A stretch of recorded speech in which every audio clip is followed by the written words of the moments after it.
నమస్తే, welcome to Leo. Mithun Reddy దాదాపు liquor స్కామ్లో ప్రధాన పాత్ర అని చెప్పుకోవచ్చు. అయితే ఇప్పుడు ఇదంతా జగన్ మీద తోసేయబోతున్నాడా, జగన్ ఇరికించబోతున్నాడా మిథున్ రెడ్డి? అయితే తను మాట్లాడుతున్న మాటలు కావచ్చు, లేదా కోర్టులో వేసుకున్న పిటిషన్ కావచ్చు, నాకు ఎటువంటి సంబంధం లేదని చెప్తూనే ఇక్కడ నేను ఎంపీని కాబట్టి కేంద్ర ప్రభుత్వం సంబంధించినటువంటి ఒక వాటిల్లోనే ఉంటాను, రాష్ట్ర ప్రభుత్వంలో నాకు ఎటువంటి సంబంధం లేదంటూ జగన్ని ఇరికించబోతున్నాడా? అయితే దీని గురించి మనతో మాట్లాడడానికి అరసమల్లి శ్రీనివాస్ గారు ఉన్నారు. వారిని అడిగి తెలుసుకుందాం. సార్ నమస్తే. సార్ నమస్కారం అండి. సార్, మిథున్ రెడ్డికి సంబంధించి లిక్కర్ స్కామ్ ఏదైతే ఉందో దాంట్లో పూర్తిగా పుష్పలో హీరో అల్లు అర్జున్ పాత్ర వహించాడని చెప్పుకోవచ్చు. ఇప్పుడు వచ్చేసి నాకు ఎటువంటి సంబంధం లేదు, నేను ఉండి ఎంపీగా నాకు కేంద్ర ప్రభుత్వం ఉంటుంది, రాష్ట్ర ప్రభుత్వం నాకు సంబంధం లేదు అని చెప్పేసి అంటూనే ఇంకో పక్క జగన్ ఇరికించినటువంటి ప్రయత్నం మనం చూస్తూ వస్తున్నాం. సో మొత్తాన్ని ఇదిగాక తను ముందే బెయిల్ పిటిషన్ వేసేసుకున్నాడు, నాకు దీనిలో సంబంధం లేదు. దీన్ని ఎలా చూడాలంటారు సార్? ఇప్పుడు ఇక్కడ నేను బొంబాయిలో ఉంటాను, నాకు ఇక్కడ సంబంధం లేదని బొంబాయిలో ఉండి కూడా చేయొచ్చు ఇక్కడ నేరాలు. దావీద్ ఇబ్రాహిం పాకిస్తాన్లో ఉండి కూడా నేరాలు చేస్తున్నాడు కదా ప్రపంచం అంతా. ఇలా అంతే. ఇప్పుడు లిక్కర్ స్కాము కసిరెడ్డి రాజిరెడ్డి ప్రధానంగా అతని పేరు చెప్పాడు. ఎవరో విజయసాయి రెడ్డి. అంతకుముందు దీనికి సంబంధించిన విచారణలో మిథున్ రెడ్డి పేరు వచ్చింది. ఖచ్చితంగా అతని దగ్గరికి సిఐడి వెళ్తుంది. సిఐడి వెళ్ళినప్పుడు వాళ్ళు అరెస్ట్ చేయకుండా ముందస్తు బెయిల్కి వెళ్ళాడు. నీకు అలా నోటీస్ ఇచ్చిన తర్వాత విచారణకి వెళ్ళి నువ్వు చెప్పి అప్పుడు కదా నిన్ను అరెస్ట్ చేస్తే కదా బెయిల్ పెట్టుకోవడం. నీ మీద కేసు నమోదు చేసేసి నేను ఏదైనా పైగా నువ్వు ఎంపీ కదా, నీకు ఒక ప్రోటోకాల్ ఉంటుంది కదా. అంటే మీ గవర్నమెంట్ ఉన్నప్పుడు చేసి అవకతవక అరెస్టులు వీళ్ళు చేయరు. అందంగా నోటీస్ ఇస్తారో గడ్డం కింద బెల్లం మొక్కటి కూల్ డ్రింక్ ఇచ్చి కూర్చోబెడతారు. చంద్రబాబు గారిని ఇబ్బంది పెట్టినట్టు, లేకపోతే అచ్చెన్నాయుడు గారిని, ఉమామహేశ్వరరావు గారిని, దుల్పల్లి నరేంద్ర గారిని, కుల రవీంద్ర గారిని ఇలాంటి వాళ్ళందరినీ అరెస్ట్ చేసినట్టుగా అక్రమంగా, అన్యాయంగా, దుర్మార్గంగా, చట్ట వ్యతిరేకంగా ఎప్పుడు చేరేళ్ళు. ఇలాంటి పరిస్థితుల్లో నీకేదో గుబులు ఉంది. ఖచ్చితంగా ఇందులో వీళ్ళ ఇన్వాల్వ్మెంట్ ఉంటుందండి. ఒకవేళ నువ్వు తప్పించుకోవాలనుకుంటే నాకు 10% ఇచ్చాడు, ఆ 90% తీసుకున్నాడని చెప్పు. నీ పాత్ర పరిమితం అయితే మీ పాత్ర పరిమితంగా ఉండుండొచ్చు, ఇందులో ఎక్కువ అతను తీసుకుని ఉండొచ్చు. కాబట్టి అదే చెప్పాలి వచ్చి, అంతే కదండి. ఇప్పుడు ఇక్కడ నేను ఎంపీని, నాకు అంటే నువ్వు కేంద్రానికి సంబంధించి నిధులు తెచ్చిన దాంట్లో దొబ్బేసిన దాంట్లో ఉన్నావు నువ్వు. వీళ్ళు ఇక్కడ ఎలా ఉందంటే, ఇప్పుడున్న ప్రభుత్వం కూటమి ప్రభుత్వంలో అత్యంత ప్రజాస్వామ్యవాదులు, చట్ట ప్రకారం వెళ్ళే మనుషులు ఉన్నారు కాబట్టి వాళ్ళ అదృష్టం అండి. ఇదే ప్లేస్లో జగన్ ఉంటే మొత్తం లోపల వేసేసి అప్పుడు విచారణ చేద్దుడు, దర్యాప్తు అప్పుడు చేద్దుడు. అప్పుడు కూడా ఎవడ కిక్కిరం అనలేదు కదా. చంద్రబాబు నాయుడు గారిని అక్రమంగా అరెస్ట్ చేస్తే ప్రజలు వచ్చారు బయటికి, పార్టీ సానుభూతి పరులు వచ్చారు, చంద్రబాబు గారి అభిమానులు వచ్చారు. ప్రపంచవ్యాప్తంగా ఉన్న తెలుగు వాళ్ళలో మెజారిటీ తెలుగు వాళ్ళు బయట కొంతమంది కులపుష్టోళ్ళు ఉంటారు, రారు, ద్వేషులు ఉంటారు. వాళ్ళు తప్ప మిగతా వాళ్ళందరూ వచ్చారు. అయ్యో పాపం అనుకున్నారు, ఆయన చేసి ఉండడని నమ్మారు. అప్పుడు కూడా ఆయనకి ఆ జడ్జిలు కూడా అనేవారు, మీరు నేరం చేసినట్టు కాదండి అనేవారు, రిమాండ్ వేసేసేవారు. ఇప్పటికీ 17 కోల్డ్ స్టోరీలో పెట్టారు, దాని మీద తీర్పు ఇవ్వాలి. మరి ఏం అట్ట వచ్చిందో తెలియదు వాళ్ళకి. అంత దుర్మార్గం ఉన్నాయి వ్యవస్థలో. ఆయనకి అసలు ₹1 కనిపించకుండా, అక్కడ ఎస్టాబ్లిష్ అవ్వకుండా, రింగ్ రోడ్డే లేకుండా రింగ్ రోడ్డు మీద కేసు, ఇసుగురు ఫ్రీగా ఇస్తాడని కేసు ఆయన మీద, ఆ స్కిల్ కేసు, అలా మనీ ట్రయల్ లేకుండా ఈయన మీద కేసు. ఆడెవడో GST కట్టకపోతే ఈయనేం చేస్తాడు? అసలు ఇంత దారుణంగా వ్యవహరించారు కదా వాళ్ళు. అది చంద్రబాబు గారి దురదృష్టం. ఆయన ప్రత్యర్థి అత్యంత క్రూరుడు, అప్రజాస్వామికవాది, చట్టానికి, న్యాయానికి, ధర్మానికి, రూల్స్కి వ్యతిరేకంగా ఉండే వ్యక్తి ఆయన ప్రత్యర్థి. వాళ్ళ అదృష్టం ఈయన చాలా మంచోడు. ఇది అక్కడ జరుగుతున్నది. మరి వాళ్ళు అలాగే మాట్లాడతారు, నా బేలే ఉండాలి, అది నేను బొంబాయిలో ఉన్నాను, లేదా ఢిల్లీలో ఉన్నాను, నాకు సంబంధం పెట్టి ఇలాగే మాట్లాడతారు వాళ్ళు. కొట్టుకుండా తీసుకెళ్తే చెప్తారు. అలా మరి చట్ట ప్రకారం వెళ్ళాలి, అలా కొట్టుకుండా తీసుకెళ్ళకూడదు అంటే మరి దొంగల దగ్గర మరి 3rd డిగ్రీ ఎందుకు ఉపయోగిస్తారో రికవరీ చేయడానికి? అంటే వాళ్ళ కరువులు వీళ్ళ కరువులునా?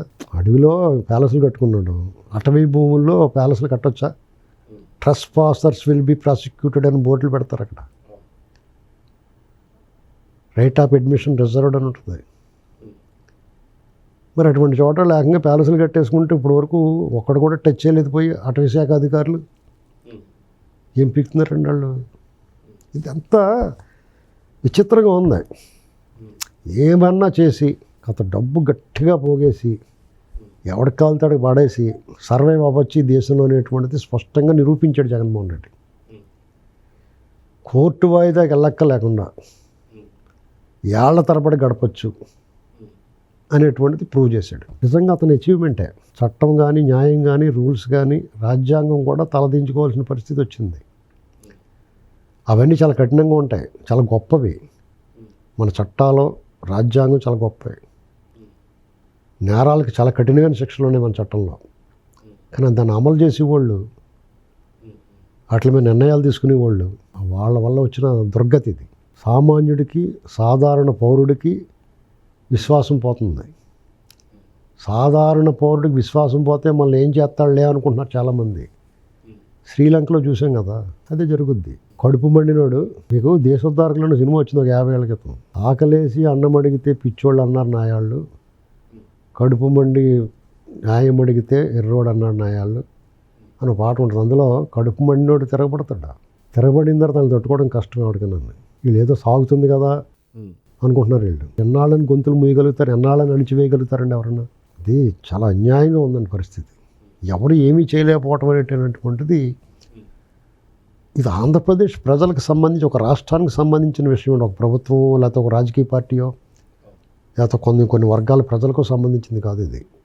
ఇప్పుడు ఈ కూటమి ప్రభుత్వం వీళ్ళని కట్టడి చేయకపోతే హత్యల వరకు వచ్చేసారు వాళ్ళు. రేపు నుంచి విధ్వంసాలు మొదలెడతారు. ఈ నేరాలు చేసి తప్పించుకోగలుగుతున్నాం అనేటువంటి ధీమా ఎప్పుడైతే కలిగిందో ప్రతి బొడ్డోడనోడు కూడా వచ్చి మాట్లాడతాడు. చెలరైపోతారు. మన చేతుల్లో ఉండదు పరిస్థితి. పైగా వీళ్ళ సైన్యంలోనే అసంతృప్తులు, అసహనాలు ఉన్నాయి. మీకు ఎప్పుడైతే మీ రాజ్యంలో మీ సైనికులు యుద్ధానికి సిద్ధంగా లేకపోతే, కాడి భారతి ఆయుధాన్ని విసర్జిస్తే రాజు ఒక్కడే యుద్ధం చేయగలడా? ఎంత మీ చట్టం మీ వెనకాల ఉంటే ఇది ఆలోచించుకోవాలి. కూటమి ప్రభుత్వం అంటే వేరే ఎవరు కాదు, కేంద్రంలో ఉన్న బీజేపీ ఎన్డీఏ ప్రభుత్వం, ఇక్కడ ఎన్డీఏ ప్రభుత్వం ఉంది. వీళ్ళు తిరుగులేదు. ఇప్పుడు జగన్మోహన్ రెడ్డిని అరెస్ట్ చేయాలనుకోండి, గవర్నర్ పర్మిషన్ కావాలి, 2 నిమిషాలు ఇస్తారా? ఇప్పుడు ఐఏఎస్లో ఐపీఎస్ని అరెస్ట్ చేయాలంటే చీఫ్ సెక్రటరీ ఇవ్వాలి, 2 నిమిషాల్లో దొరుకుతుంది. ఎందుకు చేయట్లేదు అనేటువంటిది ఎవరు అడ్డుకుంటున్నారు? చంద్రబాబు నాయుడు గారు లాంటి బెస్ట్ అడ్మినిస్ట్రేటరు ఎందుకు ఆచితూచి వ్యవహరించాల్సి వస్తుంది?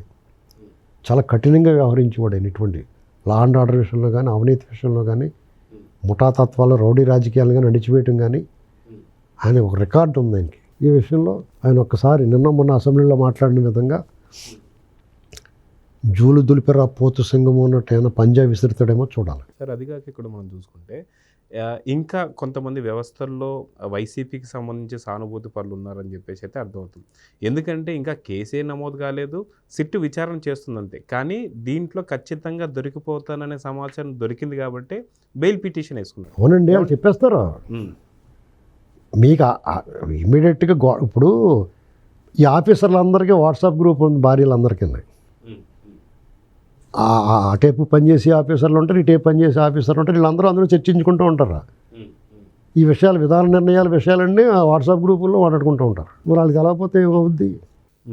సీక్రెసీ ఏం లేదు, అంత ఓపెనే. అనేక విషయాలు అలా బయటకు వస్తాయండి. చాలా ఇప్పుడు ఈ ప్రభుత్వానికి చాలా అత్యంత క్లిష్టమైన పరిస్థితి.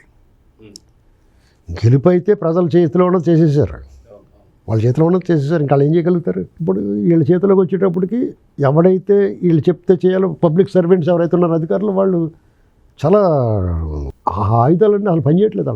వాళ్ళు అనుకూలంగా పని. ఎందుకంటే జగన్మోహన్ రెడ్డి గెలిచేది కూడా తప్పు చేయించాడు, వాళ్ళకు కూడా డబ్బు మప్పాడు, మరిగారు వాళ్ళు, అవినీతి సొమ్ము మరిగారు వాళ్ళు.